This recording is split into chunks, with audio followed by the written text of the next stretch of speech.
Hi highs, இது பார்க்கும்போதே தெரிஞ்சிருக்கும் உங்களுக்கு இது எந்த இடம்னு சொல்லி. இது கனடாவுடைய ஸ்காப்ரோ மாநிலத்தில் தான் இந்த பனிப்பொழிவு இடம்பெற்றிருக்குது. அதாவது ஸ்னோ, இவ்வளவு ஸ்னோ இடம்பெற்று கொண்டிருக்குது. இந்த ஸ்னோ பார்த்தீங்கன்னு சொன்னால் -20 இருக்குது. இந்த -20 வந்து அதிகாலையில் எழும்பி நாங்கள் வேலைக்கு போக வேணும். வேலைக்கு போனால் தான் இங்கே சாப்பாடுன்ற மாதிரி. வேலைக்கு போகாட்டிக்கு இங்கே வாழ்க்கையை நடத்தவே முடியாது. அந்த அளவுக்கு வந்து சரியான ஒரு இக்கட்டான சூழ்நிலை தான் எங்களுடைய வாழ்க்கை போய்கொண்டிருக்குது.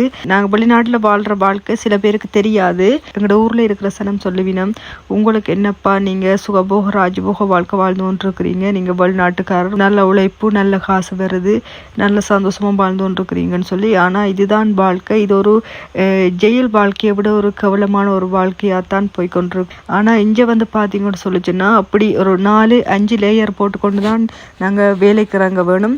அதுக்கு பிறகு வேலை விட்டு போகும்போதும் சரியான குளிருக்கு மத்தியில தான் நாங்க போக வேணும். இந்த வீடியோ ஒரு ஸ்னோ கொட்டுற ஒரு வீடியோவை தான் அமையுது. கீழே பார்த்தீங்கன்னு சொல்லி சொன்னால் தெரியும், அந்த ஸ்னோ எல்லாம் கீழே விழுந்து எந்த அளவு பெரிய அளவில் வந்து குமிஞ்சு கிடக்குதுன்றதை பார்த்தா தெரியும். இதே போல் இன்னொரு வீடியோவில் நான் சந்திக்கிறேன். வணக்கம்.